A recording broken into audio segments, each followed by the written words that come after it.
The chrome handle of the bank vault felt impossibly cold beneath my trembling palm. 23 years of being told I was the family disappointment, the one who ruined everything, the child who would inherit nothing but shame. Yet here I stood, watching a security scanner flash green as it read my fingerprint like it had been waiting for me my entire life. Before we jump back in, tell us where you're tuning in from, and if this story touches you, make sure you're subscribed, because tomorrow I've saved something extra special for you. Inside that vault sat bonds worth $200 million. Bonds that belonged to me. Bonds that proved everything my family had told me about myself was a lie. My name is Alex Thompson, and this is the story of how my family spent decades convincing me I was worthless, only to discover that my great-grandfather had left me a fortune so vast it would change everything. But getting to that vault required me to uncover 20 years of deception, betrayal, and a conspiracy that reached deeper than I ever imagined. The morning it all started, I was elbow-deep in industrial cleaner and regret. Cedar Falls Community College looked different at 3 in the morning when the hallways echoed with nothing but my footsteps and the hum of ancient fluorescent lights. Most people my age were probably heading home from bars or scrolling through social media in warm beds. Me? I was mopping floors and emptying trash cans, trying to scrape together enough money for next semester's accounting classes. 23 years old and still chasing a degree that my family constantly reminded me I'd probably never finish. My mother, Linda, had a way of sighing whenever I mentioned school, this heavy exhale that seemed to carry the weight of all her disappointments. My father, Mark, would just shake his head and mutter something about throwing good money after bad. And my sister, Jessica, she'd perfected the smile that looked supportive but felt like pity. They weren't wrong to doubt me, I thought, as I wheeled my cart past the business department. My transcript looked like a patchwork quilt of dropped classes, incomplete grades, and fresh starts that never quite took hold. Working nights meant falling asleep in morning lectures. Working weekends meant missing study groups. It was a cycle that seemed designed to prove their point, that some people just aren't cut out for success. The irony wasn't lost on me that I was cleaning the very classrooms where professors taught students about financial planning and wealth management. Students whose parents paid their tuition up front, whose biggest worry was choosing between spring break destinations, not whether they could afford textbooks or groceries in the same week. I had just finished the 3rd floor when my phone buzzed. Uncle Bobby's name flashed on the screen, which was unusual. Bobby Thompson wasn't exactly the late-night phone call type. He ran a vintage auto repair shop on the edge of town, lived in the small apartment above it, and usually kept to himself unless there was a family gathering he couldn't avoid. "Alex, you need to come down to the shop." His voice sounded strained, older than I'd ever heard it. "Uncle Bobby?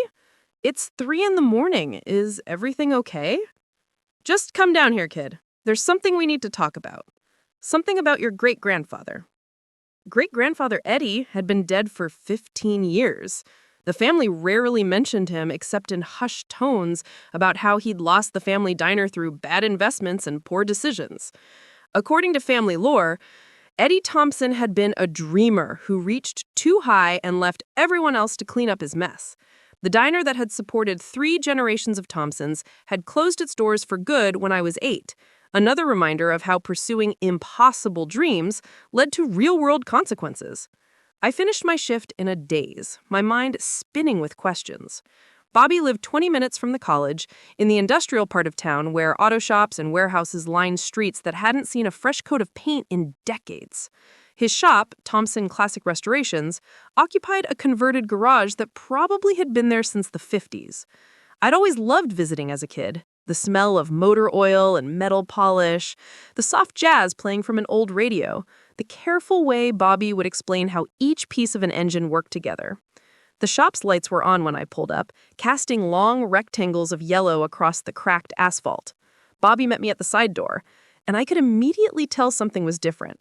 His usually steady hands were shaking slightly as he poured coffee from a thermos, and his eyes kept darting toward a manila envelope sitting on his workbench.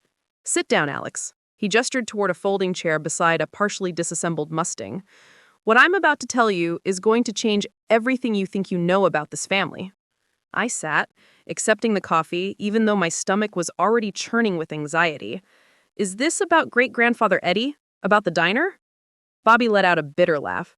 The diner. Yeah, let's start there. He walked over to his workbench and picked up the envelope. Your great-grandfather didn't lose the diner, Alex. He sold it. Sold it for a fortune, actually. And he didn't make poor decisions with that money. He invested it. Very, very well. The words hit me like cold water. What do you mean? The family always said he was irresponsible, that he gambled away everything we had. The family lied. Bobby's voice was flat. Matter of fact, Eddie Thompson was one of the smartest men I ever knew. When he saw that Cedar Falls was changing, that the factory jobs were disappearing and the young people were moving away, he made a choice. He sold the diner to a developer who wanted the corner lot. Then he took that money and bought government bonds, war bonds, savings bonds, bonds that most people had forgotten about by the 80s and 90s. He opened the envelope and pulled out a stack of yellowed papers, bank documents, investment records, legal paperwork that looked decades old. Your great-grandfather knew that your father and your mother wouldn't understand. They were traditionalists. They wanted to keep running the diner even as it was losing money every month. They wanted to hold on to the past instead of planning for the future. So Eddie made the sale quietly, told them he had lost everything, let them think he was a failure. I stared at the papers, recognizing great-grandfather Eddie's careful handwriting in the margins, notes about interest rates and maturation dates, calculations that showed decades of compound growth. But why? The question came out as barely a whisper. Why would he let his own family think he had failed them? Bobby sat down heavily on a crate, suddenly looking every one of his 67 years. Because he knew what they'd do with sudden wealth.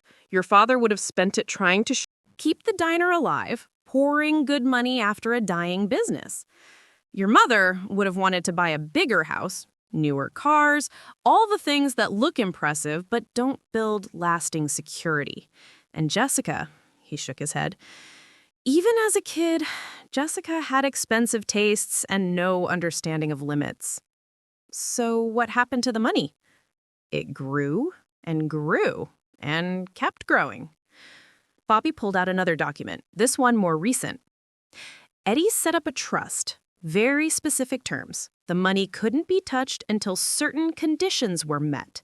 The recipient had to demonstrate financial responsibility, had to show they understood the value of hard work, had to prove they wouldn't just waste it on immediate gratification. My heart was beating so fast I could hear it in my ears. Who was supposed to inherit it? Bobby looked at me directly for the first time since I'd arrived. You, Alex. It was always supposed to be you. The words hung in the air like smoke from the old Mustang's exhaust. I felt dizzy, disconnected from reality. Me? But I'm the screw-up. I'm the one who can't even finish college, who works as a janitor, who everyone says will never amount to anything. Exactly. Bobby's voice was quiet but firm. Don't you see? Eddie was watching all of you. Preparing and narrating this story took us a lot of time, so if you are enjoying it, subscribe to our channel. It means a lot to us. Now back to the story. Kids as you grew up.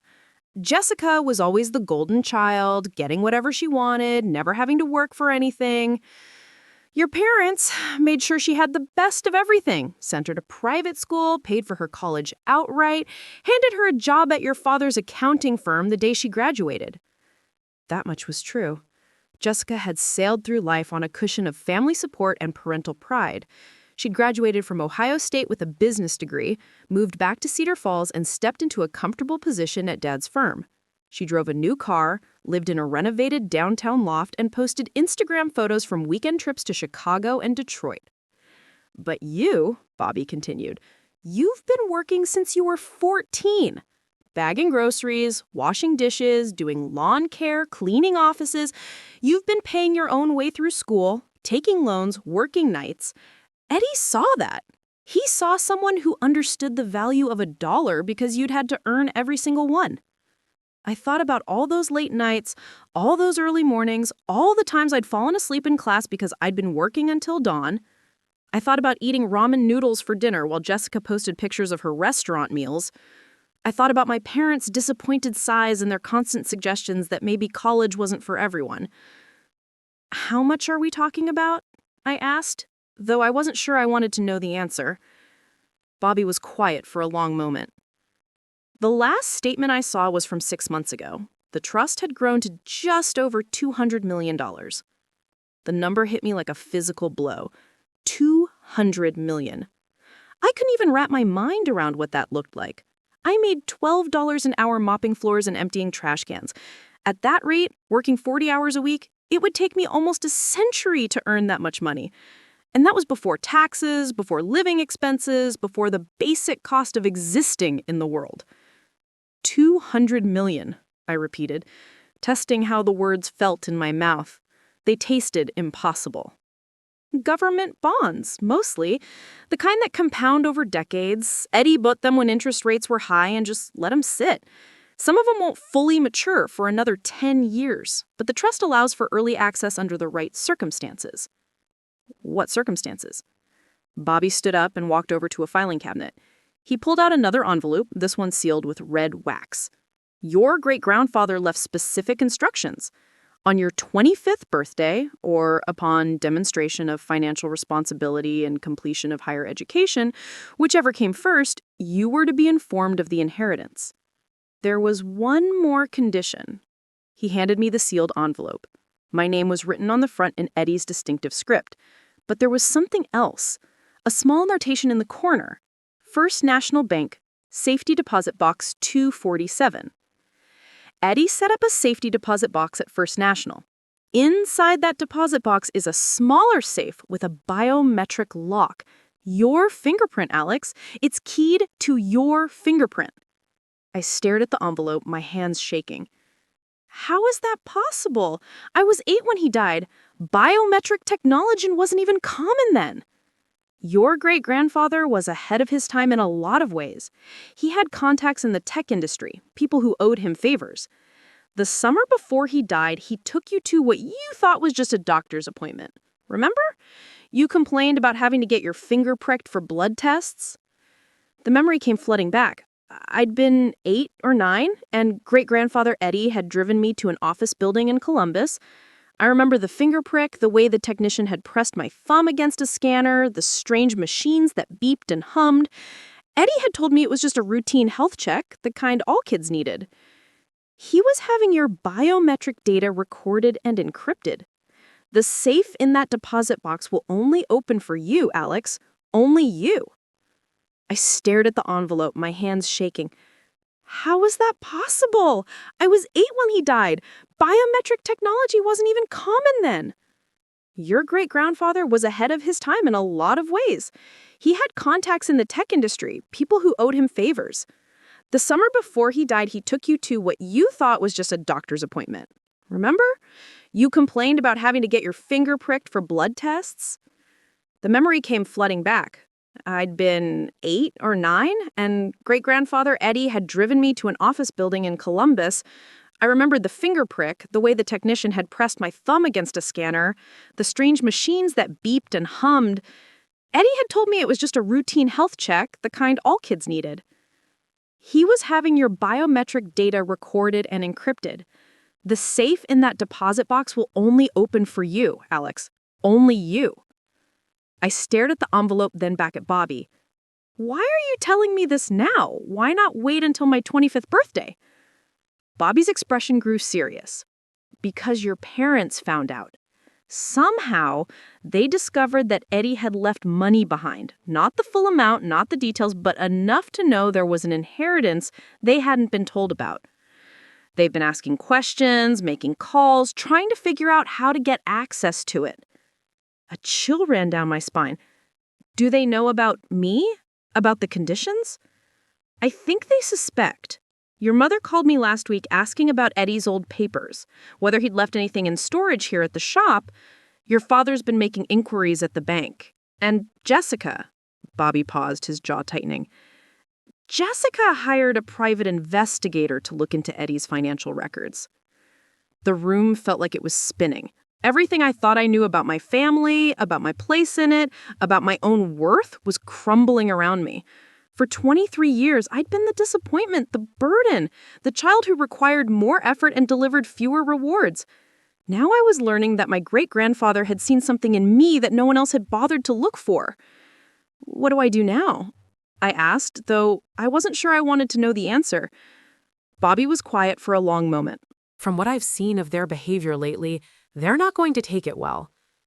I thought about my parents' house on Maple Street, with its perfectly maintained lawn and carefully curated sense of middle-class success. I thought about the family dinners, where Jessica's accomplishments were celebrated while my struggles were treated as character flaws. I thought about the constant reminders that I was lucky they were willing to support me at all, that other parents would have given up on a child who took so long to figure out their path. They never believed in me, I said, the words coming out harder than I'd intended. Not once. Not ever. Even when I made good grades. Even when I worked extra hours. Even when I tried to show them I was capable of more than they thought. It was never enough. Bobby nodded. Eddie saw that. He saw how they treated you, how they favored Jessica, how they made you feel like you had to earn love that should have been given freely. That's part of why he structured the trust the way he did. He wanted you to have a chance to prove yourself on your own terms before you had access to wealth that might change you. And you think I've proven myself?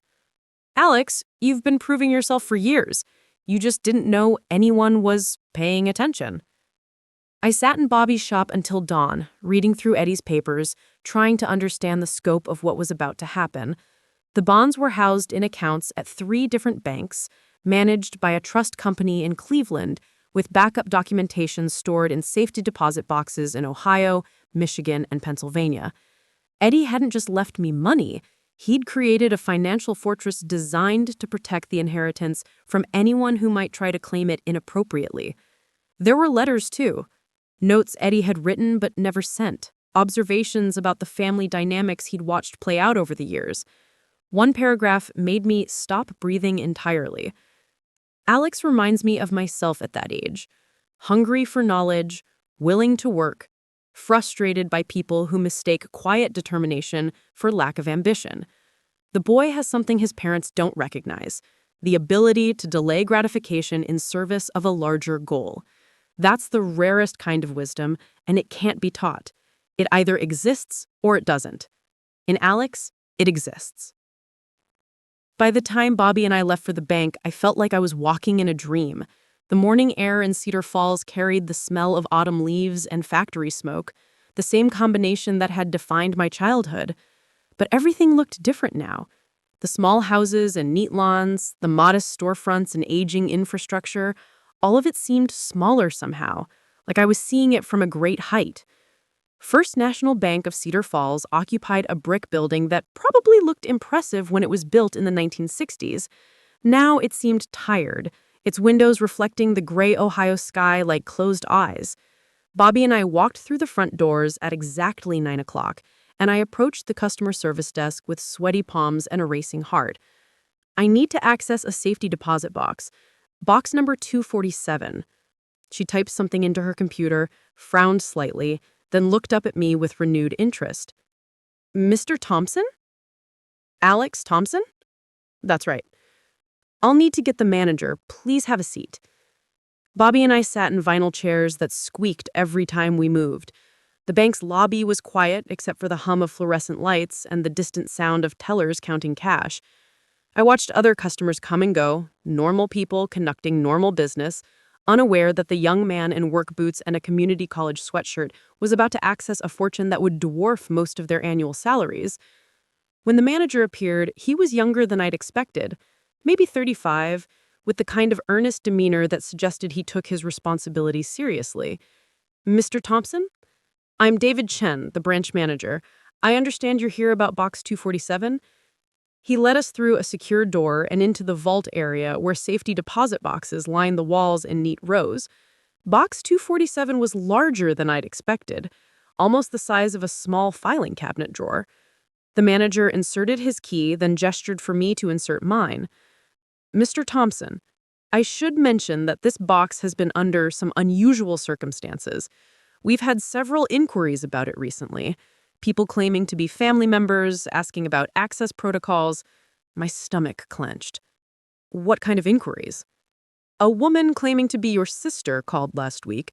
She wanted to know about joint access, whether the box could be opened in cases of emergency. Yesterday, a man identifying himself as your father came in person. He had some questions about probate procedures and whether the bank had any obligation to inform family members about the contents of boxes like this one. I exchanged a glance with Bobby. My family was moving faster than we'd anticipated. The bonds remain secure, of course, the manager continued. The original setup was very specific about access protocols. Only the designated individual, using both the physical key and biometric confirmation, can open it. He guided me through the process. The key turned smoothly as if it had been oiled recently. Then he produced a small electronic device that looked like something from a science fiction movie. "Place your right thumb here," he instructed. The scanner was warm to the touch. A red light flickered for a moment, then turned green. Somewhere inside the device, servos whirred to life, and I heard the distinct sound of heavy locks disengaging. Inside the safety deposit box was exactly what Bobby had described, a smaller safe, about the size of a briefcase, with another biometric scanner built into its face. But there were other things too. Envelopes, photographs, and what looked like a thick leather journal. "I'll need privacy to go through this," I said. The manager nodded. "Of course. Take as long as you need. I'll be just outside if you have any questions." When the vault door closed behind him, I sat down at the small table and stared at the contents of the box. This was it. The moment that would divide my life into before and after. I picked up the leather journal first, recognizing Eddie's handwriting on the cover. "For Alex Thompson, when he's ready." The first entry was dated 3 months before Eddie's death. "The cancer is winning, but that's all right. I've had more time than most men get to watch their family grow and change. What breaks my heart isn't dying. It's leaving Alex alone in a family that doesn't understand him. The boy has the kind of character that develops in darkness, under pressure. His parents see his struggles as failures. I see them as preparation for something greater than they can imagine." Reading Eddie's journal felt like receiving letters from a ghost who understood me better than the living ever had. Entry revealed more about the careful way he'd observed our family dynamics, the strategic decisions he'd made to protect his wealth from people who would squander it, and most importantly, the faith he'd placed in me when everyone else saw only failure. The entries spanned 3 years, starting when I was 20 and struggling through my first attempts at college. Eddie had been watching everything. My late-night shifts at the grocery store, my determination to pay my own tuition, my refusal to accept handouts even when my parents half-heartedly offered them. He'd seen what I couldn't see myself, that I was building character while everyone else was building resentment. March 15th, Alex failed his chemistry midterm today. Linda spent 20 minutes on the phone with her sister, complaining about how much money they've wasted on his education. She doesn't understand that failing a test isn't the same as failing in life. The boy works 40 hours a week and still maintains a C average. Most students with his schedule would have quit by now. That kind of persistence can't be taught. I had to set the journal down for a moment. That chemistry class had been one of my lowest points. I'd studied for weeks, but working the midnight shift at the 24-hour grocery store had left me exhausted during every lecture. When I failed the midterm, I'd considered dropping out entirely. I remembered calling my parents to tell them about the grade, hoping for encouragement, maybe some advice about how to balance work and school more effectively. Instead, my mother had sighed that particular sigh that meant she was reconsidering whether I was worth the investment. My father had suggested that maybe I should focus on work full-time, that college clearly wasn't for everyone in the family. Only Jessica had offered to help, but her version of help involved paying for a tutor I couldn't afford to hire regularly, making me feel more like a charity case than a brother. But Eddie had understood something they didn't. He'd seen the determination behind the struggle, the refusal to quit even when quitting would have been easier. April 2nd, Alex got promoted to night supervisor at the store, 20 years old and already showing leadership qualities that his father doesn't recognize. Mark spent dinner tonight talking about Jessica's latest achievement at the firm, how proud he is of her initiative. He didn't mention that Alex now manages 12 employees and increased overnight productivity by 15% in his first month. The boy is learning to lead through adversity, not privilege. I remembered that promotion. It had come with a modest raise and a lot more responsibility. Instead of just stocking shelves and running register, I was suddenly responsible for scheduling, inventory management, and handling the various crises that emerged during overnight hours. Dealing with difficult customers, managing conflicts between employees, making decisions when there was no manager available to ask. My parents had barely acknowledged the promotion. To them, it was still just a grocery store job, still just something I did while failing to achieve anything meaningful. They couldn't see that I was developing skills that most people my age never had the opportunity to learn. But Eddie had seen it. More than that, he'd been proud of it. June 18th, family barbecue today. Jessica announced her engagement to that investment banker from Columbus. Everyone fawned over her ring, her plans for a destination wedding, her fiancé's impressive salary. Alex mentioned that he'd been accepted into the accounting program for fall semester, that he'd managed to qualify for partial scholarship based on his work experience. Linda changed the subject before anyone could congratulate him. I wanted to shake them all. That barbecue had been excruciating. Jessica's engagement had dominated every conversation, and rightfully so. She was happy, successful, marrying someone who could provide the kind of life my parents had always wanted for their children.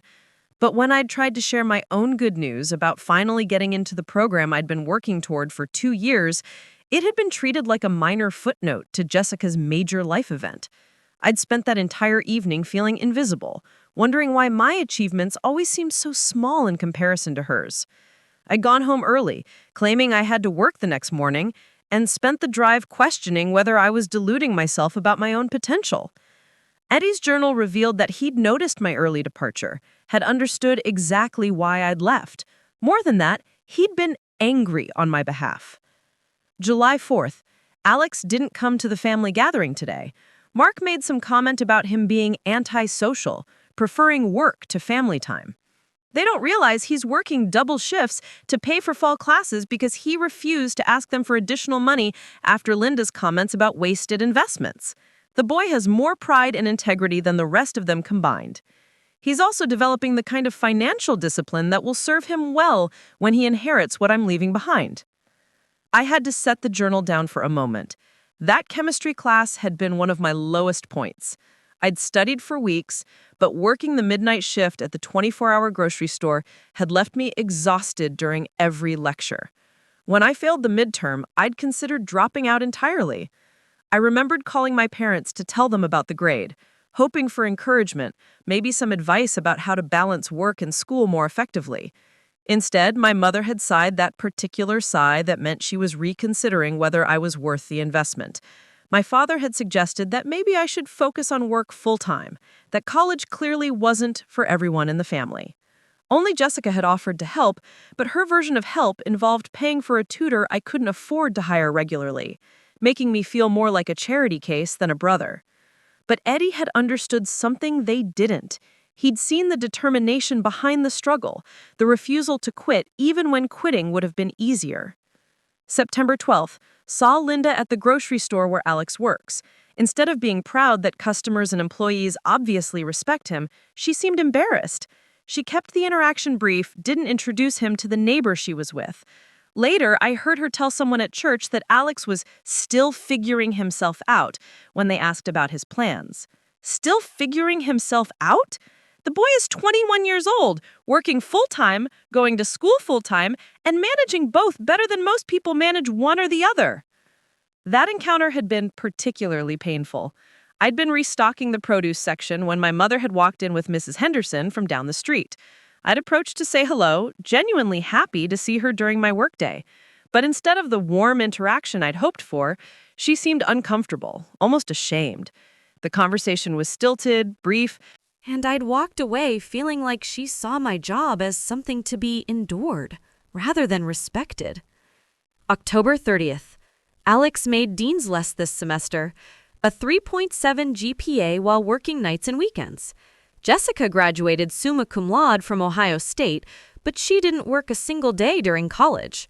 Her achievement is impressive, Alex's is extraordinary. Yet guess which one got framed and hung on the living room wall? I'd been so proud of that Dean's List recognition. It represented months of careful time management, countless nights choosing studying over sleep, weekend mornings spent in the library instead of relaxing like most people my age. When I'd told my parents, they'd smiled and offered congratulations, but the moment had felt hollow somehow. Jessica's college achievements had always been celebrated with dinner out, calls to extended family, social media posts announcing their pride. My academic success was acknowledged and promptly forgotten. The contrast had been subtle but consistent. Jessica's accomplishments were family achievements, things that reflected well on everyone. My accomplishments were individual struggles, noteworthy but not particularly meaningful in the larger context of family success. December 15th. Alex's supervisor called him in today to discuss a promotion to assistant manager, full-time position with benefits, and a salary that would allow him to quit the second job he's been working weekends. The boy is 21 years old and being offered management opportunities based on merit alone. Meanwhile, Jessica got her position at Mark's firm through nepotism and connections. Yet Mark constantly talks about Jessica's natural business acumen, while dismissing Alex's achievements as luck or the result of loose standards. That promotion offer had been both exciting and terrifying. Assistant manager meant real responsibility, a chance to develop genuine business skills and financial stability that would make school much more manageable. But it also meant committing to staying in Cedar Falls, accepting that my career path might be different from what I had originally planned. When I discussed it with my family, their reaction had been mixed at best. My father had questioned whether I was ready for management responsibilities, whether the grocery chain was really a place to build a career. My mother had worried aloud about me getting too comfortable in a job that didn't require college education. Jessica had offered to talk to someone at their firm about entry-level positions, completely missing the point that I'd earned this opportunity through my own efforts. Eddie's observations about those conversations were particularly sharp. December 20th. Family dinner tonight. Alex tried to discuss his promotion and what it might mean for his future. Instead of celebrating his success, they spent the evening debating whether he should take it. Mark actually suggested that Alex might be settling for less than his potential by accepting a management position at 21. Settling? The boy is being offered opportunities that most college graduates would compete for, and he's earning them through demonstrated competence.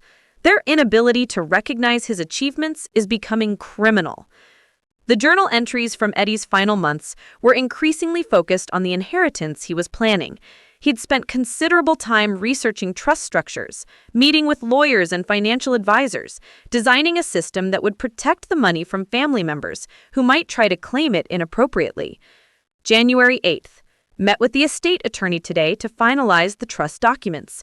Alex will inherit everything when he turns 25 or graduates from college, whichever comes first. The biometric security ensures that only he can access the funds, regardless of what other family members might try to claim. I've also included provisions for Bobby to serve as trustee until Alex is ready to take full control. Bobby understands Alex's character in ways that Mark and Linda never have. Reading about the careful planning Eddie had done, the thought and consideration that had gone into every detail of the inheritance made me realize how completely I misunderstood my place in the family hierarchy. While everyone else had been treating me as an afterthought, Eddie had been positioning me as the central figure in the family's financial future. February 14th. Alex sent me a Valentine's card today, hand-drawn, not store-bought. Inside, he thanked me for always believing in him and promised to make me proud. The card is sitting on my kitchen table as I write this, and I can barely see it through the tears. That boy has no idea what he means to me, no idea what he's going to mean to this family's legacy. I remembered making that card. It had seemed like such a small gesture at the time, something to brighten Eddie's day during what I knew was a difficult period in his treatment. I'd drawn a picture of his old Buick, the car he had taught me to drive in during summer visits when I was younger. Inside, I'd written about how grateful I was to have someone in the family who saw potential in me instead of just problems. February 20th. Last family gathering I'll probably attend. Alex couldn't make it because he was working, covering a shift for someone whose child was in the hospital. Mark made several comments about Alex's priorities, his inability to make time for family when it matters. They don't understand that Alex was demonstrating exactly the kind of character that will make him worthy of what he's inheriting. Reliability, loyalty to people who depend on him, willingness to sacrifice personal comfort for others' benefit. The final entries in the journal were written just days before Eddie's death. His handwriting had become shaky, harder to read, but his thoughts about the inheritance and my future had remained clear and determined. March 10th. Alex came to visit me today, brought soup from the diner downtown, and spent 3 hours just talking with me. He told me about his classes, his work, his dreams of maybe starting his own accounting practice someday. The boy has no idea he'll have the capital to fund any business venture he chooses. He also has no idea how rare it is to find someone who dreams about building something rather than just consuming something. He's going to change this family's trajectory in ways they can't imagine. March 12th, my last entry. If Alex is reading this, it means the plan worked and he's accessed the inheritance as intended. Son, you've spent your whole life being told you're not enough, that your struggles prove your inadequacy. I need you to understand something. Your struggles have been your education. Every late night, every failed test you retook, every shift you worked when you could have been relaxing, every time you chose the hard path instead of the easy one has been preparing you for what comes next. The money in this trust represents more than financial security. Wealth. It represents freedom. Freedom to choose your path without financial constraints. Freedom to take risks because you have security. Freedom to help others because you understand what it means to need help. But mostly, freedom to prove to your family that their assessment of your potential was catastrophically wrong. Use this inheritance wisely, not to show off or prove points, but to build the kind of life that honors the struggle that brought you here. Your parents love you, but they've never understood you. Jessica is your sister, but she's never been your equal. You've been forged by adversity into something they can't recognize because they've never experienced real challenge themselves. Make me proud, Alex. But more importantly, make yourself proud. You've earned this. I sat in that bank vault for almost an hour, reading and rereading Eddie's final words. When I finally looked up, Bobby was watching me with an expression of concern and understanding. "Heavy reading?" he asked gently. "He knew everything," I said, my voice thick with emotion. Every struggle, every disappointment, every time I felt like giving up, he was watching and he understood what it all meant. Eddie always saw the big picture. That's what made him such a successful businessman, even when people thought he'd failed. I reached for the biometric safe, placing my thumb on the scanner, the same green light, the same mechanical sounds, and then the lid opened with a soft hiss. Inside were neat stacks of documents, each bundle secured with rubber bands and labeled in Eddie's careful handwriting. Government bonds, Series EE, maturation 2025-2035. Municipal bonds, Cedar Falls Development Authority. Treasury bills, Federal Reserve Bank of Cleveland. Corporate bonds, Blue Chip Portfolio. Real Estate Investment Trust Certificates. Beneath the bond certificates was a thick folder marked Current Valuations and Access Instructions. I opened it with trembling hands, and the first page made my vision blur. A letterhead from Midwestern Trust Company dated 6 months earlier. Account summary for Edmund Thompson Family Trust, primary beneficiary Alex Thompson.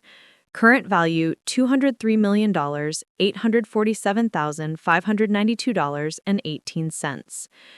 $203 million. The number was so large it seemed abstract, meaningless. I made $12 an hour mopping floors. At that rate, working every day of the year without a single day off, it would take me over 4 centuries to earn this amount of money. But Eddie had earned it through decades of patient investment, careful planning, and the kind of long-term thinking that my family had dismissed as foolish dreaming. He'd taken the money from selling a small-town diner and transformed it into generational wealth through nothing more complex than time, compound interest, and the discipline to leave it alone. The access instructions were detailed and comprehensive. The trust company in Cleveland could arrange for immediate liquidation of any portion of the bonds, with funds transferred to accounts of my choosing within 48 hours. There were tax implications, of course, but Eddie had structured everything to minimize the burden while maximizing my flexibility. There was also a separate section marked Emergency Protocols. If I felt that family members were attempting to coerce or manipulate me regarding the inheritance, if there were threats or legal challenges, if I needed to relocate or change my identity for security reasons, the trust company had procedures in place to protect both me and the assets. Eddie had thought of everything. "Bobby," I said, looking up from the documents, "I need to ask you something, and I need you to be completely honest." "Of course. Do you think my parents really love me, or do you think they see me as a burden they've been stuck with?" Bobby was quiet for a long moment, his expression thoughtful and sad. "I think they love the idea of you, Alex. They love having a son. They love being able to say they support your education and your goals. But I don't think they love who you actually are. They love who they want you to become, which is someone more like Jessica." The words hit harder than I'd expected, even though I'd suspected the same thing for years. "And Jessica?" "Jessica loves herself. She's never had to think about anyone else because she's never had to. Your parents made sure she never experienced real need or real failure. That doesn't make her a bad person, but it makes her someone who can't understand why you've struggled or what that struggle has taught you." I gathered the documents and carefully placed them back in the safe. What do I do now? Now, you decide who you want to tell, when you want to tell them, and how you want to handle their reactions. But Alex, you need to understand something. Once this information gets out, everything changes. Your relationships, your family dynamics, the way people see you and treat you. Some of those changes will be positive, others won't. "What do you mean?" Bobby leaned back in his chair. "I mean that your parents have spent 23 years positioning Jessica as the successful child and you as the project child. Learning that you're inheriting $200 million is going to challenge everything they believe about fairness, merit, and family dynamics. They're going to want explanations, justifications, probably a share of the inheritance. But it's not legally theirs." "No, but that doesn't mean they won't try to claim it emotionally. They'll talk about family responsibility, about sharing good fortune, about how the money should be used to benefit everyone. They'll make you feel guilty for having something they don't have access to." I thought about the family dynamics I'd observed over the years, the way my parents had always emphasized sharing, cooperation, family loyalty, but only when it benefited Jessica or themselves. When I'd needed help, I'd been encouraged to be independent and self-reliant. When Jessica had needed help, the entire family had mobilized to provide it. "There's something else you need to consider," Bobby continued. "Once people know you have this kind of money, everyone's going to treat you differently. Friends, coworkers, romantic interests, everyone. Some people will be genuinely happy for you. Others will see you as an opportunity. Still others will resent you for having something they don't have." I thought about the coworkers at the college, the people I studied with, the casual acquaintances who knew me as the guy who worked nights and weekends to pay for school. How would they react to learning that I was worth more than most of them would earn in 10 lifetimes? "I'm not ready for all that," I admitted. "Nobody ever is, but Eddie trusted you to handle it, and I think his judgment was sound. You've got something most people with inherited wealth don't have. You understand what money actually costs. You know what it's like to work for every dollar, to Choose between necessities, to delay gratification for long-term goals. That perspective will protect you from the worst mistakes that lottery winners and trust fund kids typically make. We locked the safety deposit box and left the bank, but the weight of what I discovered followed me like a shadow. $200 million. The phrase kept running through my mind as Bobby and I drove back to his shop, as we sat in his office discussing next steps, as I tried to process the reality that my entire life had just changed in ways I couldn't fully comprehend. The most surprising part wasn't the money itself. It was the revelation that someone in my family had believed in me completely, had seen potential where everyone else saw problems, had loved me enough to plan for my future even when I couldn't see one myself. Eddie had given me more than wealth. He'd given me proof that I was worth believing in. The question now was what I was going to do with that knowledge and whether I was strong enough to handle the storm that would inevitably follow when my family learned the truth. The phone call came at 11:30 that night, just as I was trying to fall asleep in my cramped studio apartment above Mrs. Patterson's garage. My mother's voice cut through the darkness with an urgency I hadn't heard since Jessica's college graduation crisis when her cap and gown order got mixed up. "Alex, we need to talk, all of us, tomorrow morning." I sat up in bed, my heart immediately racing. "What's wrong, Mom? Is someone hurt?" "No one's hurt, but there are some family matters we need to discuss, important matters that can't wait any longer." The tone in her voice was different from her usual disappointed sighs or half-hearted attempts at maternal concern. This was the voice she used when Jessica needed something significant, when family resources needed to be mobilized for a purpose she considered worthy. "Can you tell me what this is about? Not over the phone, just be at the house by 9 tomorrow morning. Your father's taking the day off work and Jessica's driving down from Columbus. This involves everyone." The line went dead before I could ask any more questions. I stared at my phone in the darkness, my mind immediately jumping to the safety deposit box, the journal, the bonds that were now legally mine. Had they somehow discovered what Bobby and I had done? Had the bank manager mentioned our visit to someone who'd passed the information along? I called Bobby's number, but it went straight to voicemail. Either he was asleep or he was avoiding calls he suspected might be coming. I left a brief message asking him to call me back, then spent the next 6 hours staring at the ceiling and trying to prepare myself for whatever confrontation was waiting. By morning, I'd convinced myself that my parents couldn't possibly know about the inheritance. The bank's security protocols were too strict, and Bobby had been careful about timing our visit to avoid detection. More likely, this family meeting was about something else entirely. Maybe Jessica was pregnant and wanted to announce it properly. Maybe my parents had decided to help with my tuition after all. Maybe there was some other family crisis that required everyone's input. But as I drove through Cedar Falls toward my childhood home on Maple Street, I couldn't shake the feeling that everything was about to change in ways I wasn't prepared for. The house looked exactly the same as always. Two-story colonial with white siding and black shutters, carefully maintained lawn with seasonal flowers that my mother tended like they were going to be judged at a county fair. Jessica's silver BMW was parked in the driveway next to my father's practical Honda, a visual reminder of the different directions our lives had taken. I parked on the street and walked up the front steps, my stomach churning with anxiety. Through the living room window, I could see my family gathered around the coffee table, documents spread across its surface like evidence in a courtroom. Whatever this meeting was about, they'd been preparing for it. "Going to you, probably based on some misguided notion about birth order or need, but we also think those instructions can be challenged successfully if we work together as a family." The investigator thinks Eddie's decision-making was influenced by his illness, my mother added.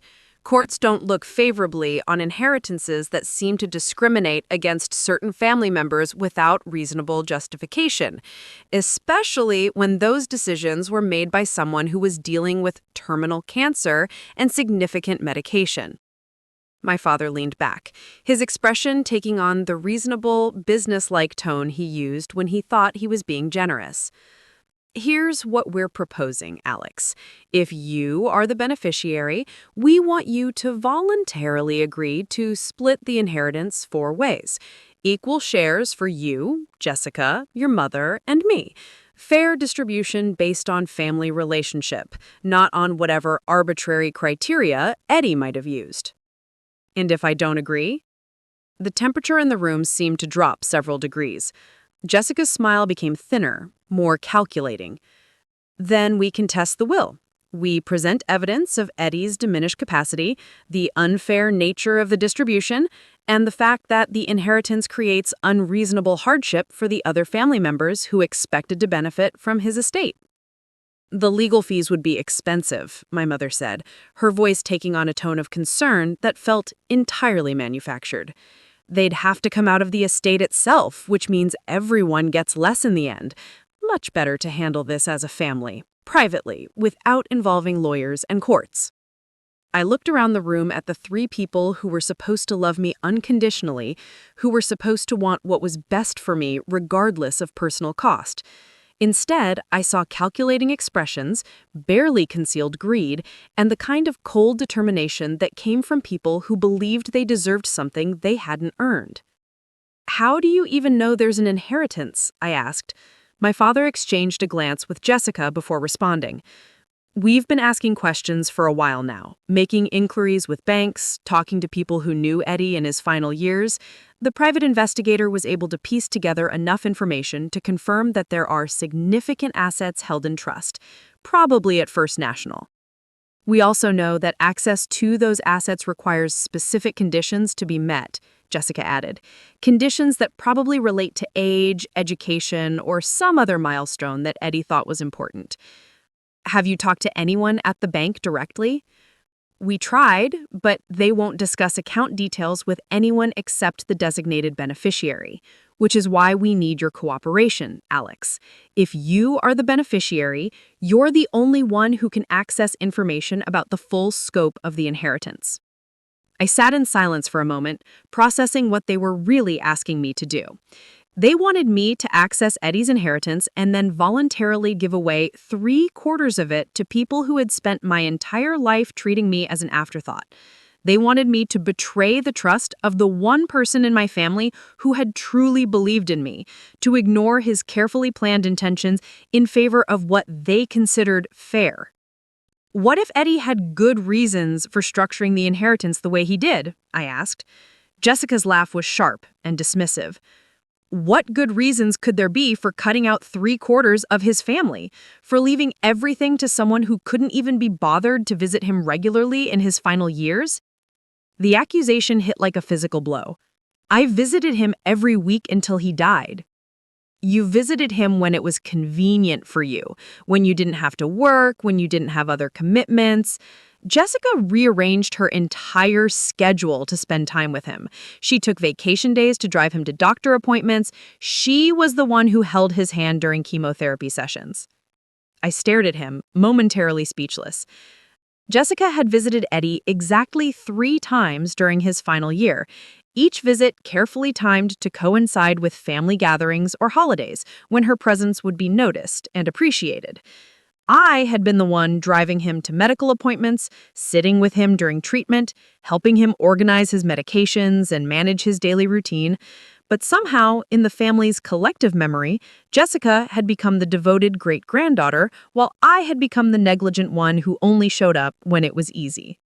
"That's not true," I said quietly. "It doesn't matter what's true," my mother said, her voice taking on an edge of impatience. "What matters is what can be proven in court, and what can be proven is that Jessica demonstrated consistent care and concern for Eddie's welfare while you were focused on your own struggles and obligations."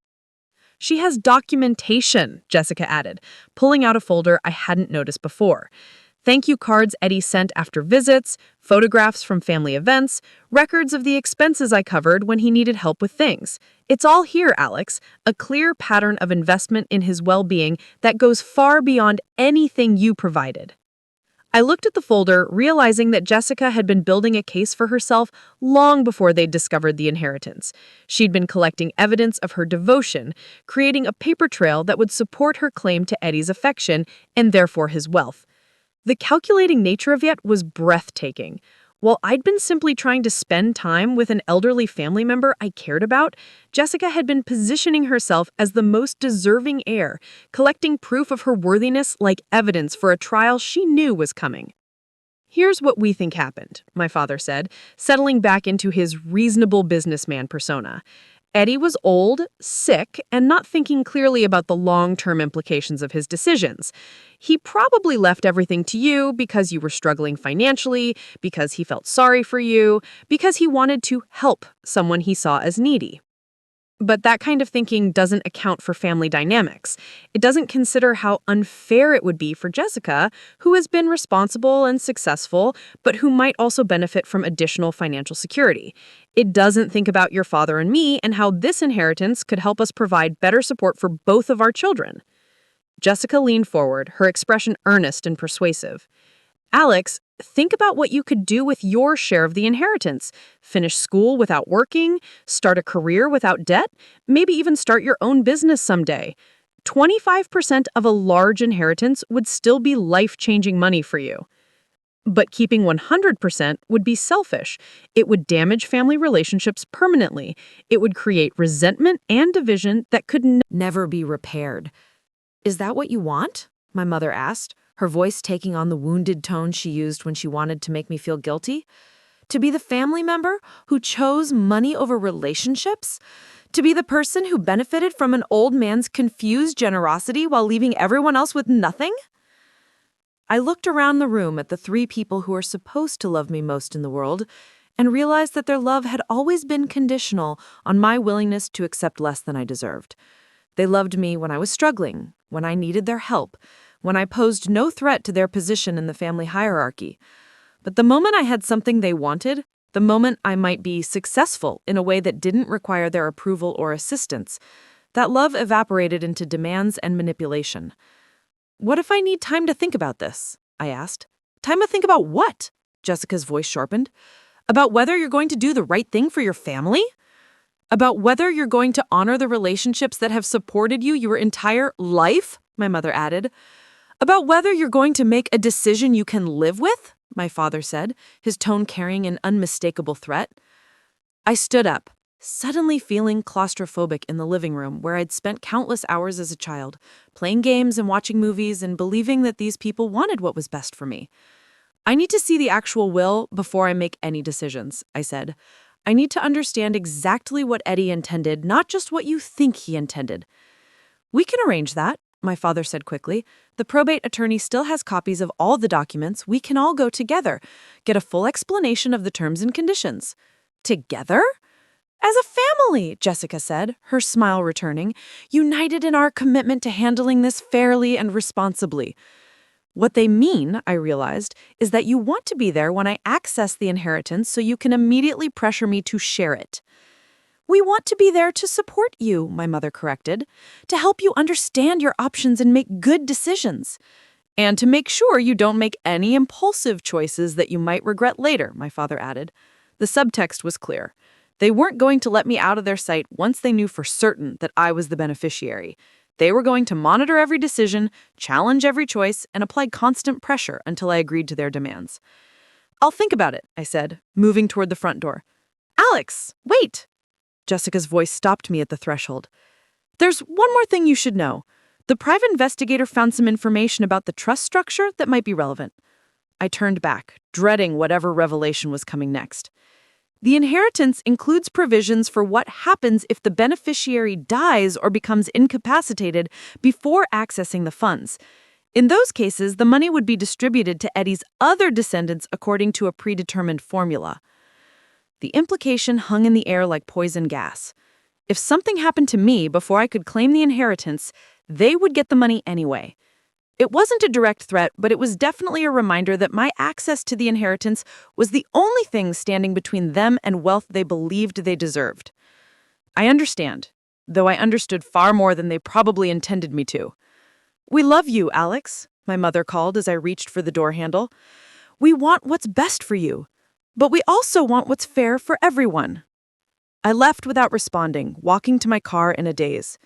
As I drove away from the house, I could see them through the living room window, already huddled together, probably planning their next move. Everything Bobby had warned me about was coming true, but faster and more aggressively than either of us had anticipated. My family hadn't just discovered the inheritance, they'd already built a case for why they deserved it, collected evidence to support their claims, and developed a strategy for pressuring me into compliance. They'd also made it clear that refusing their demands would mean losing my family entirely. Not just disappointing them or creating tension, but permanent estrangement from the only people who had been constants in my life since childhood. I drove aimlessly through Cedar Falls for an hour trying to process what had just happened. The streets I'd grown up on looked different now, smaller and shabbier, like I was seeing them from a great distance. The familiar landmarks of my childhood, the school where I'd struggled through high school, the park where I'd played as a kid, the shopping center where I'd worked my first job, all of it seemed like remnants of someone else's life. By the time I finally headed toward Bobby's shop, I'd made a decision that surprised me with its clarity. I wasn't going to give them anything, not because I was greedy or selfish, but because Eddie had trusted me with his legacy for specific reasons. He'd seen something in me that my parents had never recognized, had believed in my character when everyone else had focused on my struggles. Betraying that trust would mean betraying not just Eddie's memory, but the version of myself that he believed in, the version that was worth believing in. The question now was whether I was strong enough to stand up to the pressure I knew was coming, and whether I could handle losing my family in order to honor the faith that one family member had placed in me. As I pulled into Bobby's shop, I realized I was about to find out exactly what kind of person I really was. Implication about incapacitation. They're not just asking for money, Alex. They're building a comprehensive strategy to take it. What do you think I should do? Bobby was quiet for a long moment, his fingers drumming against his desk. I think you need to understand what you're really choosing between. This isn't just about money, though that's obviously part of it. This is about who you're going to be, what kind of life you're going to live, and whether you're going to let other people's expectations define your worth. He pulled out a legal pad and started writing as he talked. Option 1. You give them what they want. Split the inheritance 4 ways. Keep everyone happy. Maintain family relationships. You'd still have about $50 million, which is more money than most people see in 10 lifetimes. But you'd be teaching them that manipulation works. You'd be rewarding their threats and their lies. And most importantly, you'd be betraying Eddie's explicit wishes and the trust he placed in you. Bobby flipped to a new page. Option 2, you honor Eddie's intentions, keep the inheritance as he designed it, and accept that your family relationships will probably never recover. They'll hate me. They'll hate that you have something they want and that they can't control your decisions about it. The question is whether they actually love you for who you are, or whether they love the version of you that doesn't threaten their position in the family hierarchy. I thought about the conversation I'd just had, the way my parents and Jessica had looked at me during the meeting. There had been calculation in their eyes, strategy and manipulation. But I couldn't remember seeing genuine concern for my welfare or happiness. There's something else you need to consider, Bobby continued. Your family knows about the inheritance now, but they don't know you've already accessed it. They're operating under the assumption that you'll need their guidance and support to navigate the legal process. That gives you some advantage in terms of timing and information. What kind of advantage? You can make decisions about the money without their knowledge or input. You can consult with financial advisors, lawyers, investment professionals. You can establish your own support system before they realize you don't need their permission or cooperation. The idea was both terrifying and liberating. For my entire adult life, major decisions had involved family consultation, even when that consultation mainly consisted of criticism and doubt. The possibility of making choices based purely on my own judgment felt foreign but appealing. I want to honor Eddie's wishes, I said, surprised by how clearly the words came out. I want to prove that his faith in me was justified. Bobby smiled for the first time since I'd arrived. I hoped that's what you'd decide. But Alex, you need to understand what comes next. Your family isn't going to accept this gracefully. They're going to escalate their pressure, probably bring in lawyers, maybe try to involve other family members or community leaders. They're going to make your life very difficult for a while. How difficult? They'll challenge your character, your competence, your right to make decisions about the inheritance. They'll probably try to isolate you from friends and supporters. They might even try to have you declared mentally incompetent or claim that you're being manipulated by outside influences. The scope of what he was describing made my head spin. Can they actually do that? They can try. Whether they succeed depends on how well you prepare and how strong your legal position is. Eddie's estate planning was sophisticated, and he anticipated potential challenges. But court battles are expensive, time-consuming, and emotionally devastating, even when you win. Bobby opened his desk drawer and pulled out a business card. This is Margaret Chen, an estate attorney in Cleveland who specializes in inheritance disputes. Eddie worked with her firm when he set up the trust. I called her this morning after you told me about the family meeting. I took the card, noting the prestigious downtown address. What did she say? She said that Eddie's planning was thorough enough to withstand most legal challenges, but that family pressure and emotional manipulation could be just as damaging as court proceedings. She wants to meet with you as soon as possible to discuss protection strategies. Protection strategies? Ways to insulate yourself from the worst of what's coming. Legal structures that make it harder for your family to challenge your decisions, financial arrangements that protect the inheritance from frivolous lawsuits, personal security measures if the situation becomes hostile. The phrase personal security measures sent a chill down my spine. Do you think they'd actually hurt me? Bobby's expression was carefully neutral. I think people do unpredictable things when large amounts of money are involved. Your family's behavior this morning suggests that they're willing to use emotional manipulation and legal intimidation. I'd rather be over-prepared for escalation than caught off guard by it. He was right, and I knew it.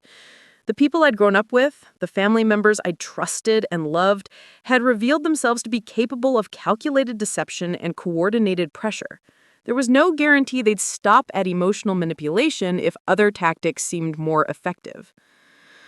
I want to meet with the lawyer, I said. Good.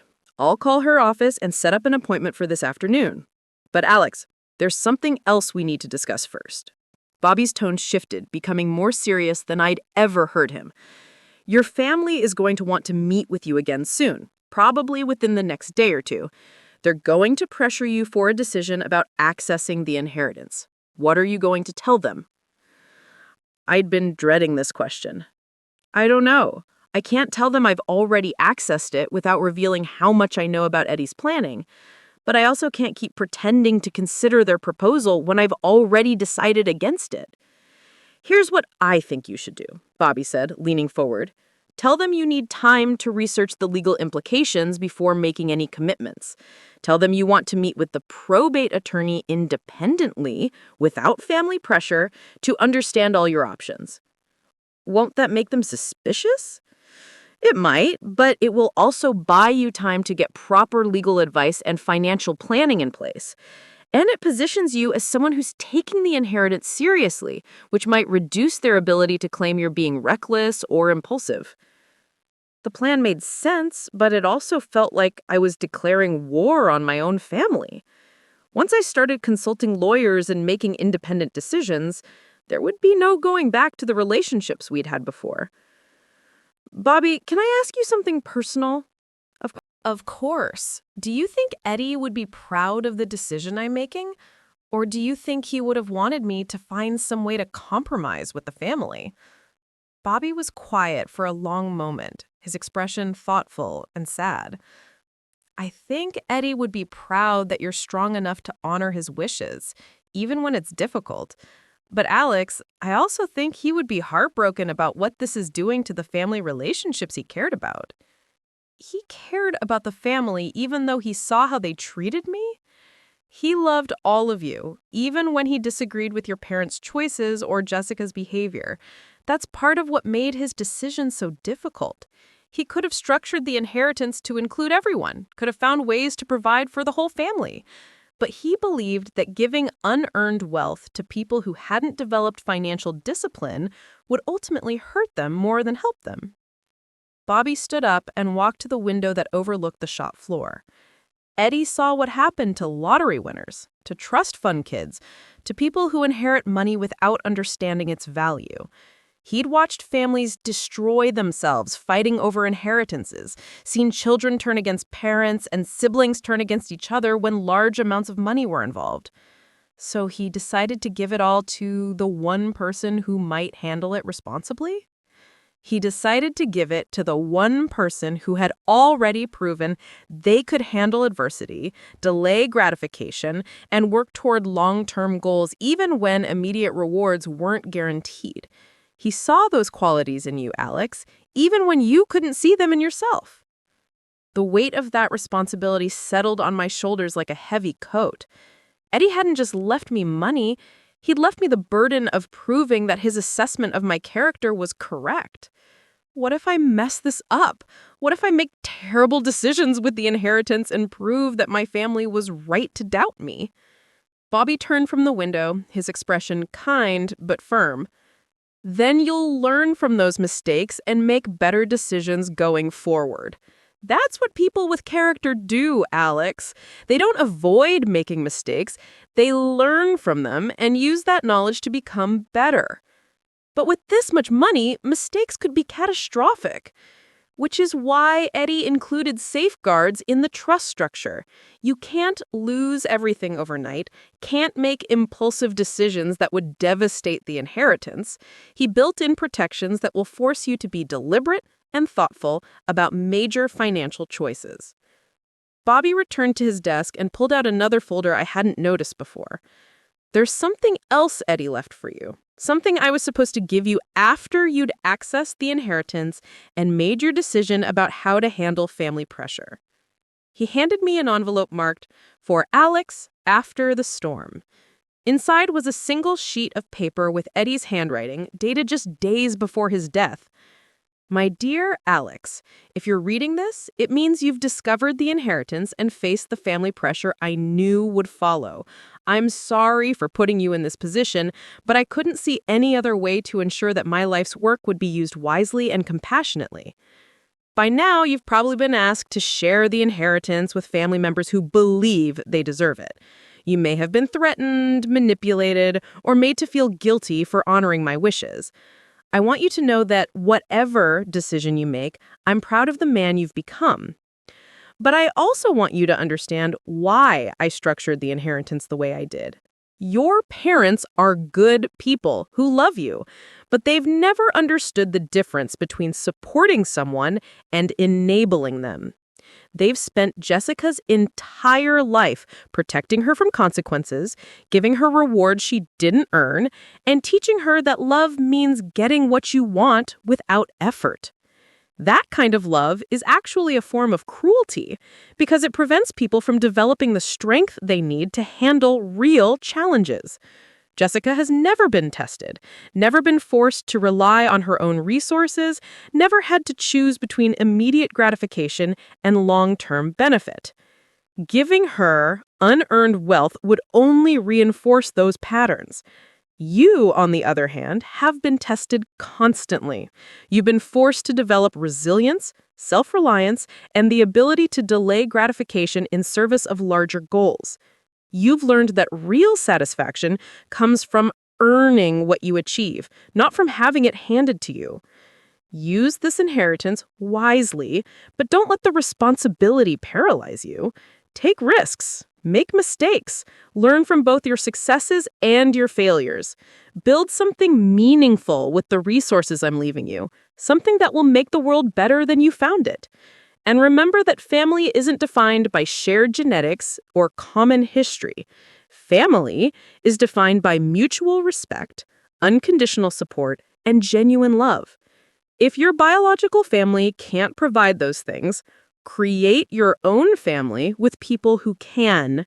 You are stronger than you know, more capable than you believe, and worthy of every opportunity this inheritance will provide. Don't let anyone convince you otherwise. With all my love and faith in your future, great-grandfather Eddie. I read the letter 3 times before the words fully registered. Eddie had predicted everything: the family pressure, the guilt, the threats, even my own self-doubt about whether I deserved what he'd left me. He'd known exactly what would happen and had prepared me for it as thoroughly as he could. He really did think of everything, I said, looking up at Bobby. Eddie was a planner. But more than that, he was someone who understood people. He saw the patterns in your family that everyone else took for granted and made decisions based on what he believed would create the best long-term outcomes for everyone involved. Bobby's phone rang, interrupting our conversation. He answered it, listened for a moment, then his expression grew serious. "That was Margaret Chen's office," he said after hanging up. "She can meet with us this afternoon, but she wanted me to pass along some information immediately." "What kind of information?" "Your family contacted her firm this morning. They're trying to retain her to represent them in challenging the inheritance." My stomach dropped. "Can she represent them?" "No, because she helped Eddie set up the trust, which creates a conflict of interest." "But Alex, this means your family is moving much faster than we anticipated. They're not waiting to see what you decide. They're already building their legal case." The reality of the situation crystallized with sudden, terrifying clarity. My family wasn't hoping I'd make the right decision. They were preparing to take the inheritance by force if I didn't voluntarily hand it over. They'd probably been planning this Strategy since the moment they discovered the money existed. What do I do now? Bobby stood up, his expression resolute. Now we go to Cleveland and meet with Margaret Chen. We put legal protections in place, we establish your independent financial management, and we prepare for whatever your family tries next. And then? Then you live your life, Alex. You honor Eddie's memory by using his gift wisely and compassionately. You build the kind of future he believed you were capable of creating. And you prove that his faith in you was justified. As we prepared to leave for Cleveland, I thought about the journey that had brought me to this moment. Just 48 hours earlier, I'd been a struggling college student working nights to pay tuition, convinced that I was the family disappointment who would never amount to anything significant. Now, I was the heir to a fortune that would allow me to do almost anything I could imagine. But more importantly, I was someone who had been chosen, trusted, and believed in by a man whose judgment I respected more than anyone else's. The road ahead would be difficult. My family would probably never forgive me for refusing their demands. There would be legal battles, emotional manipulation, and possibly years of estrangement from people I'd once counted on for love and support. But for the first time in my life, I wasn't afraid of disappointing people who had never really believed in me anyway. I was ready to honor the faith that Eddie had placed in me, even if it meant standing alone. As Bobby and I drove toward Cleveland, I thought about the journey that had brought me to this moment. Just 48 hours earlier, I'd been a struggling college student working nights to pay tuition, convinced that I was the family disappointment who would never amount to anything significant. Now, I was the heir to a fortune that would allow me to do almost anything I could imagine. But more importantly, I was someone who had been chosen, trusted, and believed in by a man whose judgment I respected more than anyone else's. The inheritance would change my life in countless ways, but the knowledge that someone had seen my true worth and trusted me with their legacy was the transformation that would matter most. 3 years later, I stood in the conference room of the Walker Innovation Foundation, looking out at the skyline of Cleveland through floor-to-ceiling windows. The foundation, established with a portion of Eddie's inheritance, had already funded 12 startups focused on sustainable technology, provided scholarships to over 200 students from working-class families, and established mentorship programs in 6 cities across Ohio. The legal battles with my family had lasted 18 months, ending when their lawyers advised them that Eddie's estate planning was too thorough to challenge successfully. My parents and Jessica had eventually dropped their lawsuit, but not their resentment. We hadn't spoken in over 2 years, and I'd made peace with the possibility that we never would again. Bobby had become my closest advisor and the closest thing I had to family. He served on the foundation's board of directors and had helped me navigate the transition from struggling student to philanthropist with patience and wisdom of why Eddie had trusted his judgment. The inheritance had grown to over $230 million through careful investment and management. I lived comfortably, but not extravagantly, in a modest house in Cleveland Heights that felt more like home than anywhere I'd ever lived. I'd finished my accounting degree and discovered a passion for social entrepreneurship that gave me purpose beyond anything I'd imagined possible. Most importantly, I'd learned to see myself through Eddie's eyes, rather than through the lens of family members who had never understood my worth. I was no longer the disappointment, the burden, the child who required more effort than he was worth.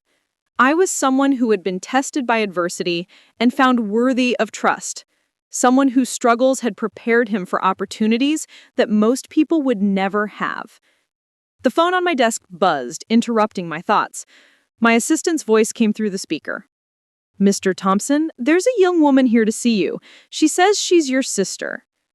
I looked out at the Cleveland skyline, thinking about forgiveness and family and the difference between relationships based on love and relationships based on need. After 3 years of silence, Jessica had finally come to see me. I wondered what she wanted, whether she'd come to apologize or to make another attempt at claiming what she believed she deserved. But mostly, I wondered whether I was strong enough to honor Eddie's memory by showing her the kind of grace he'd shown me, even if she couldn't see the value in what I'd become. "Send her up," I said.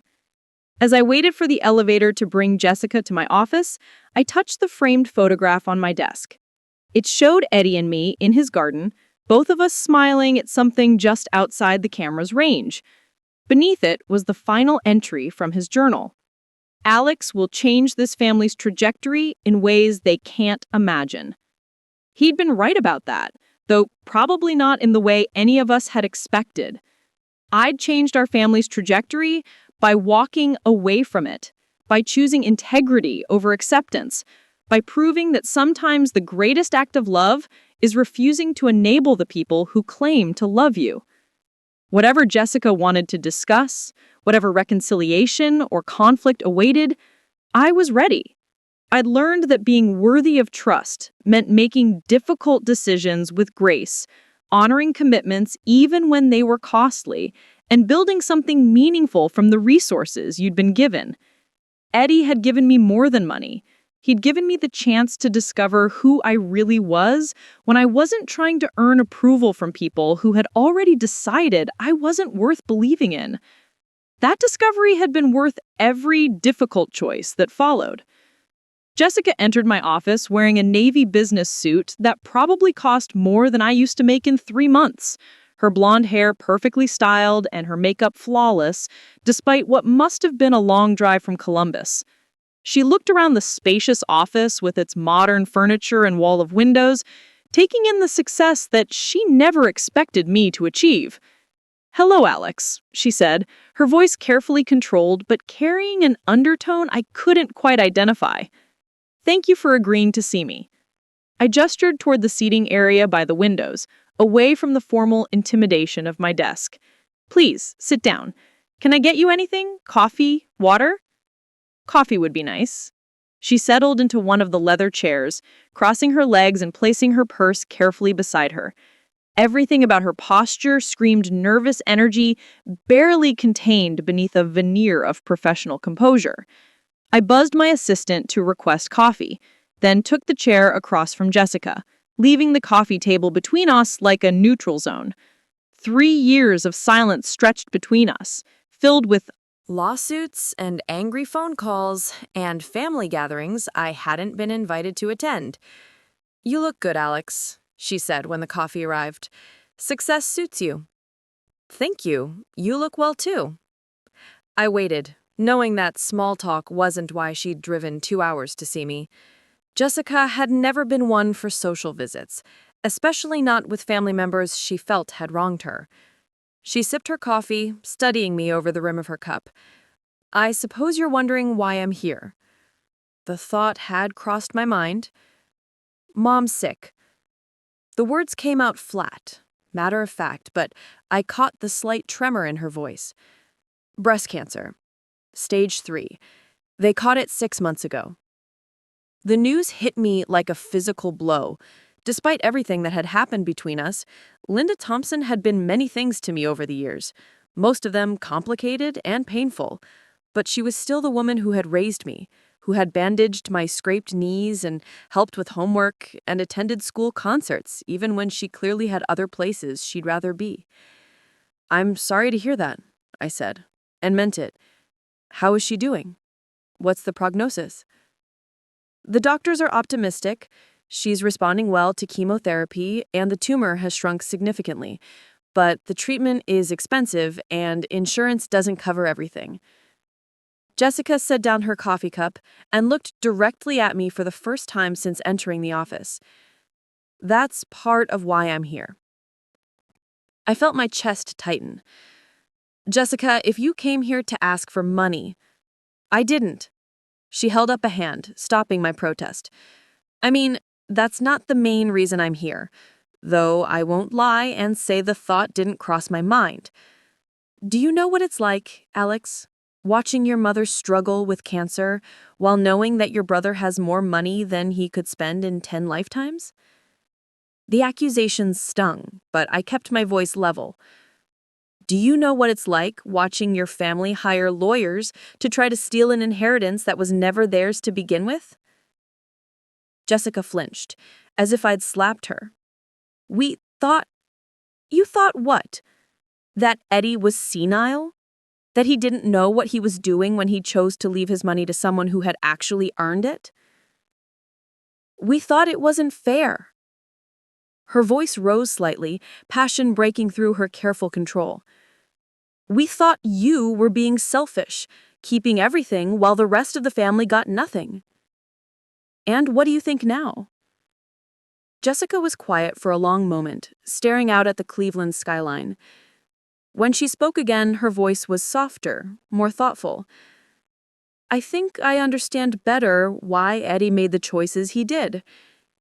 She reached into her purse and pulled out a folded piece of paper, worn and creased, as if it had been handled many times.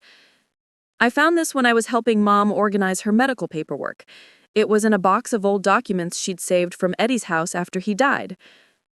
She handed me the paper, and I recognized Eddie's handwriting immediately. It was a letter addressed to my parents, dated about a year before his death. "Dear Mark and Linda," I read out loud. "I wanted to explain some decisions I've been making about my estate, though I suspect you won't agree with my reasoning. I've been watching our family for many years now, and I've become concerned about the patterns I see in how we handle money, success, and responsibility." I looked up at Jessica. "Where did this come from?" "Eddie sent it to my parents, but they never mentioned it to anyone. I think they were embarrassed by what he said about us." She gestured for me to continue reading. "I've watched Jessica grow up with every advantage, every opportunity, every safety net that loving parents can provide. She's intelligent, capable, and charming, but she's never had to develop the kind of resilience that comes from real struggle. When challenges arise in her life, there's always someone ready to solve them for her. When she wants something, there's always a way for her to get it without earning it herself." The words were blunt, but not unkind, written with the measured tone of someone who cared deeply, but wasn't willing to sugarcoat difficult truths. Alex, on the other hand, has been developing character through adversity since he was old enough to work. He's learned that achievement requires effort, that rewards must be earned. that setbacks are opportunities for growth rather than excuses for giving up. Most importantly, he's learned to find satisfaction in the work itself, not just in the outcomes it produces. I continued reading, my throat growing tight with emotion. I don't believe in giving people things they haven't earned, even when those people are family members I love dearly. Unearned wealth corrupts character, creates entitlement, and ultimately makes people weaker rather than stronger. Alex has already proven he can handle responsibility, delay gratification, and work towards long-term goals. Jessica, despite all her talents, has never been tested in these ways. "There's more," Jessica said quietly. "I know this decision will cause conflict in our family. I know Alex will face pressure to share the inheritance, will be made to feel guilty for honoring my wishes, but I believe he has the strength of character to withstand that pressure and use what I'm leaving him in ways that honor the values I've tried to instill. I also hope that someday the rest of the family will understand that love sometimes means allowing people to struggle, to fail, to learn from their mistakes. The greatest disservice we can do to someone we love is to prevent them from developing their own strength and resilience." The letter was signed simply Uncle Eddie, and below his signature was a postscript that made my hands shake. "Alex will face criticism for choices that take courage. I pray you'll find the wisdom to support him rather than tear him down." I folded the letter carefully and handed it back to Jessica. "Why are you showing me this now?" She was quiet for a moment, tears gathering in her eyes. "Because I spent 3 years hating you for something that was never really about you. I hated you for being chosen, for being trusted with something I thought I deserved. But this letter, it made me realize that Eddie wasn't punishing me. He was trying to protect me from becoming someone I wouldn't like." "What do you mean?" "I mean, the person I became during those legal battles. Angry, grasping, entitled, willing to destroy family relationships over money I hadn't earned. That's exactly the kind of person Eddie was worried I'd become if I inherited wealth without understanding its value." Jessica wiped her eyes with a tissue from her purse, trying to maintain her composure. "I've been thinking a lot about the differences between us, about the choices we've made, about why Eddie saw something in you that he didn't see in me." "Jessica, let me finish, please. I need to say this." She took a deep breath and continued. "You worked through college while I had everything. Paid for. You took jobs you didn't want to pay for things you needed, while I got things I wanted without thinking about their cost. You developed skills and character through struggle, while I developed expectations through comfort." The honesty in her voice was painful to hear, but there was also something liberating about it. For the first time in our adult lives, Jessica was acknowledging realities that had always been obvious but never discussed. "Eddie was right about me," she continued. "I wasn't ready for that kind of responsibility. I would have seen the inheritance as validation of my worth, rather than as a tool for creating something meaningful. I probably would have spent it on things that made me feel important, rather than on things that actually mattered. And now? Now I'm learning what you learned years ago, that satisfaction comes from earning what you achieve, that real security comes from developing capabilities rather than accumulating possessions. Mom's illness has been horrible, but it's also been educational. I've had to take responsibility for things I never had to handle before. I've had to make difficult decisions, manage complex situations, put someone else's needs ahead of my own comfort." Jessica reached into her purse again and pulled out a business card. "I started my own consulting firm 6 months ago, left Dad's company, took out loans to cover startup costs, built a client base from scratch. It's been terrifying and exhausting, and the most satisfying thing I've ever done." I looked at the card. Jessica Thompson Consulting, Strategic Planning for Small Businesses. The address was in Columbus, but it wasn't in the upscale district where established firms typically located. It was in an area where young entrepreneurs could afford office space while building their reputations. That's impressive, Jessica. Really impressive. It's been humbling. I had no idea how much I didn't know about running a business, about managing finances, about the day-to-day grind of building something from nothing. But it's also been empowering.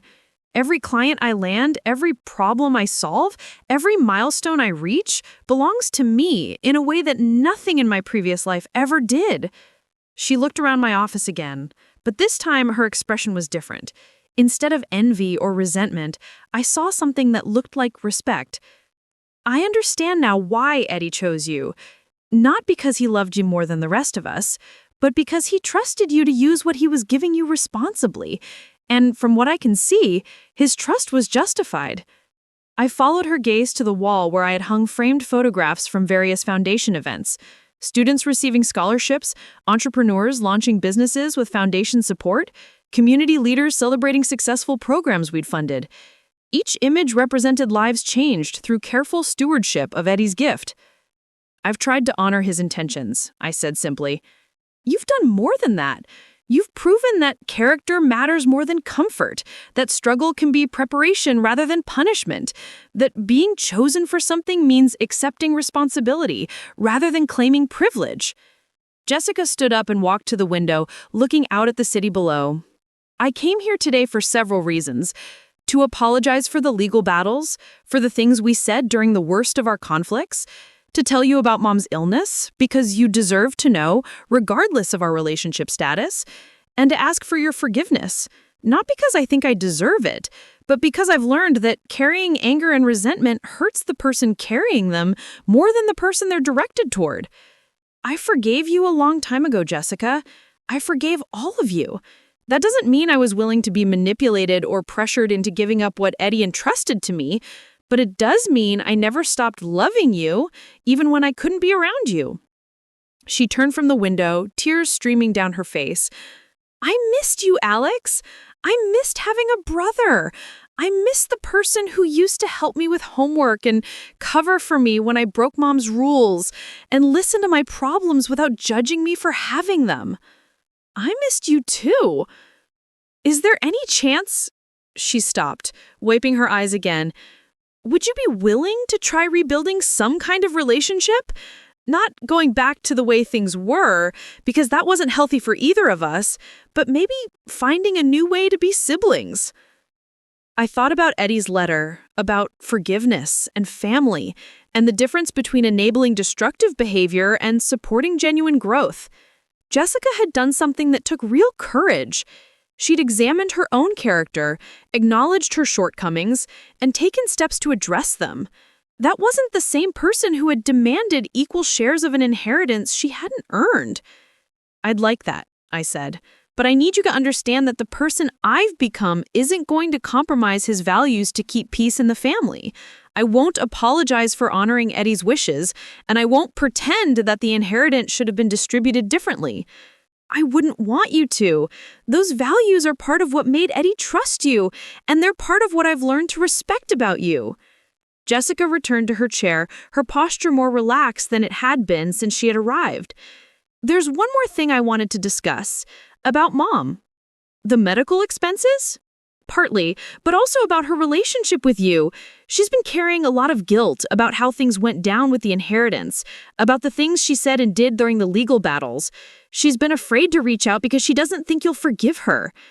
And what do you think? I think she was wrong about a lot of things, but I also think she acted out of fear rather than malice. Fear that she wouldn't be able to provide for Dad in their retirement. Fear that the family would be divided permanently. Fear that she'd failed as a mother because her children had such different outcomes. Jessica leaned forward, her expression earnest.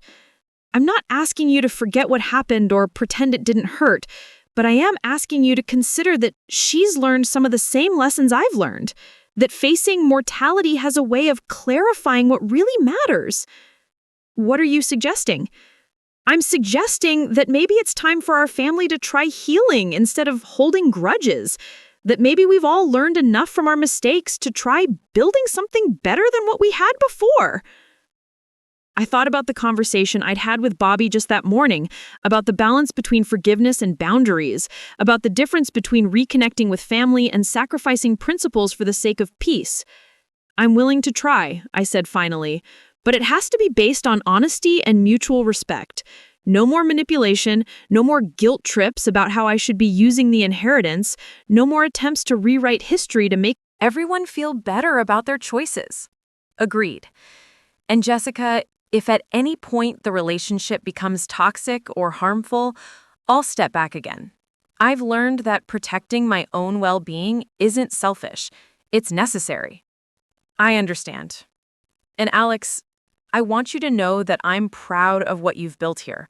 The foundation, the businesses you've supported, the lives you've changed. Eddie would be proud too. As we continued talking, I realized that this conversation represented something I hadn't expected to experience: the possibility of a family relationship based on mutual respect rather than obligation, on shared values rather than shared genetics, on genuine affection rather than guilt and manipulation. It wouldn't be easy. There would be awkward moments, old patterns to overcome, new boundaries to establish and maintain. But for the first time in years, I felt hopeful that the Thompson family might be capable of something healthier than what we'd had before. When Jessica left that afternoon, she hugged me goodbye, something that hadn't happened since we were children. It wasn't the automatic embrace of family obligation, but the genuine affection of two people who had found their way back to caring about each other. That evening, I sat in my study at home, looking through photo albums I hadn't opened in years. Pictures of family gatherings, holiday celebrations, ordinary moments that had seemed unremarkable at the time, but now felt precious in their simplicity. I found a photograph of Eddie and me from when I was about 10 years old, both of us covered in grease and grinning as we worked on an old car engine in his garage. I remembered that day clearly. The satisfaction of figuring out how the parts fit together, the patience Eddie had shown in explaining concepts I barely understood, the feeling that I was learning something important beyond just mechanical repair. That day had been a microcosm of everything Eddie had tried to teach me over the years. That understanding comes through hands-on experience. That satisfaction comes from solving problems rather than avoiding them. That real knowledge is earned through effort and attention rather than inherited through privilege. I thought about the journey that had brought me from that grease-covered 10-year-old to the person I was today. The struggles that had seemed like evidence of inadequacy had actually been preparation for something greater. The family dynamics that had felt so painful had actually been teaching me to find my worth internally rather than through others' approval. Eddie's inheritance had given me financial freedom, but his faith in my character had given me something more valuable: permission to believe in myself even when others didn't, courage to honor my values even when it was costly, and the understanding that true success comes from using whatever gifts you've been given in service of something larger than yourself. The foundation would continue to grow, supporting entrepreneurs and students and innovators who shared Eddie's values of hard work, integrity, and commitment to making the world better. But beyond the specific programs and initiatives, it would stand as a testament to the power of believing in someone's potential even when they couldn't see it themselves. My phone buzzed with a text message from Jessica. "Thank you for today. Mom wants to call you tomorrow if you're willing to talk. No pressure, just hoping." I typed back, "Tell her I'd welcome the conversation." As I prepared for bed that night, I realized that Eddie's greatest gift hadn't been the money or even the validation of my worth. It had been showing me that family, at its best, means seeing someone's potential and having the wisdom to nurture it in ways that promote growth rather than dependency.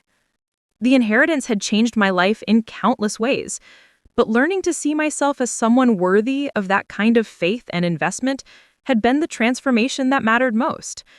Now, perhaps, I could help my family learn to see each other with the same clarity and compassion that Eddie had shown me. It wouldn't be easy, and it wouldn't happen quickly, But for the first time in years, it felt possible. The next morning, my mother called as promised.